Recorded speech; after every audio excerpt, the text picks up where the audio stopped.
Cat बार बार sneezing कर रही है या उसकी आंखों से बार बार पानी आ रहा है, तो इसका मतलब ये नहीं कि उसको कोई कॉमन कोल्ड है, बल्कि ये कैट फ्लू भी हो सकता है। तो आइए हम बात करते हैं कैट की एक बहुत ही कॉमन डिजीज़ के मतलब जिसको हम कैट फ्लू कहते हैं। Assalamualaikum, my name is Dr. Aman Zafar and today we are going to discuss about cats diseases। तो सबसे पहले जो मैं अगर आप बात करूँ आपको कि कॉमन कोल्ड जो है वो मेडिकली इसको क्या कहा जाता है, तो इसको फ्लाइन upper respiratory tract disease complex भी कहा जाता है। तो जो कि बेसिकली जो है वो डिफरेंट वायरसेस की वजह से फैलती है, जिसमें हमारे पास कैल्सी वायरस आ जाता है या हर्पीस वायरस आ जाता है। और अगर हमारे पास कोई बैक्टीरियल इन्फेक्शन हुआ हो जिसमें लाइक बॉर्डेरेला का इन्फेक्शन है या क्लैम्बियोफिला का इन्फेक्शन है, तो उसकी वजह से स्ट्रेस कंडीशंस आती हैं।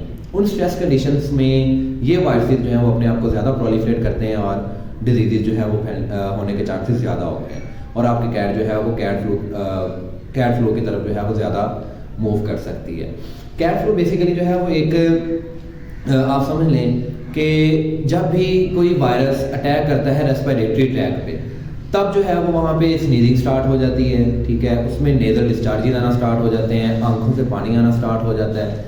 उसके बाद जो है वो अगर हम इसके स्पेसिफिक क्लिनिकल साइंस की बात करें तो इसमें माउथ में जो है वो अल्सर्स बनते हैं, मुंह के अंदर जो है वो छाले बनना स्टार्ट हो जाते हैं, कंजक्टिवाइटिस हो जाती है, मसूड़े जो है वो सूज जाते हैं। उसके बाद जो है वो डिहाइड्रेशन हो जाती है और नेक्स्ट जो है वो अगर कोई स्पेसिफिक वायरस है लाइक कैल्सी वायरस है तो उसमें जो है वो उसका स्पेसिफिक साइन जो है वो ओरल अल्सर्स होंगे।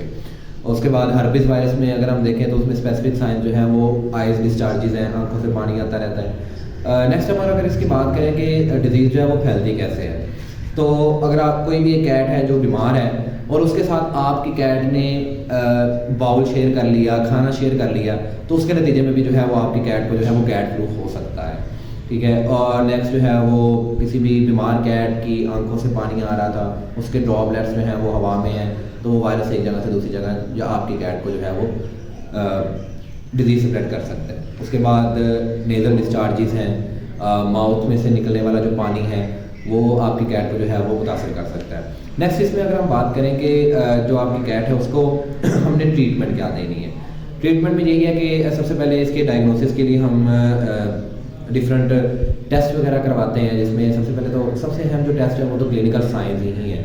क्लिनिकल साइंस की बेस पे हम इसको ट्रीटमेंट कर देते हैं।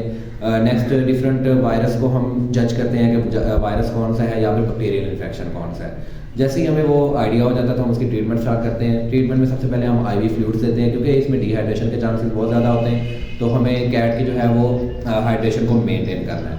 उसके बाद एंटीबायोटिक का इस्तेमाल करते हैं, ब्रॉड स्पेक्ट्रम एंटीबायोटिक है।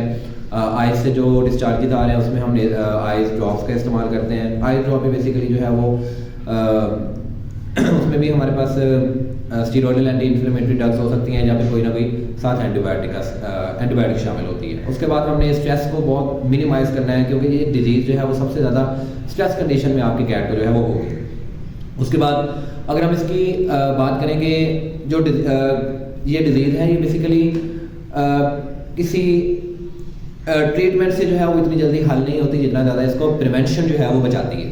तो इस डिजीज़ को प्रिवेंट करने के लिए आपकी कैट को जो है वो जब वो छोटी होती है तो वहाँ पे वैक्सीनेशन होती हैं। तो कोर वैक्सीनेशन एक कंसेप्ट होता है, एक होती है मेन वैक्सीनेशन और एक होती है कोर वैक्सीनेशन। तो कोर वैक्सीनेशन जो है उनमें इस डिजीज़ का जो है वो वैक्सीनेशन होती है, तो वहाँ पे ये जो वैक्सीन है वहाँ पे अपनी कैट को लाजमी करवाएं और एनुअली जो है इसको बूस्टर शॉट भी लगवाएं, जिससे आपकी कैट जो है इन वायरसेस से या बैक्टीरियल इन्फेक्शन से जो ये कॉमन कोल्ड जो है वो या जो कैट फ्लू जो है इसको फैला रहे हैं उनसे बचा जा सकता है। सो ये डिजीज़ जो है ट्रीटेबल भी है और अगर हम इसको प्रिवेंट करें तो ये डिजीज़ आपकी कैट को होगी ही नहीं।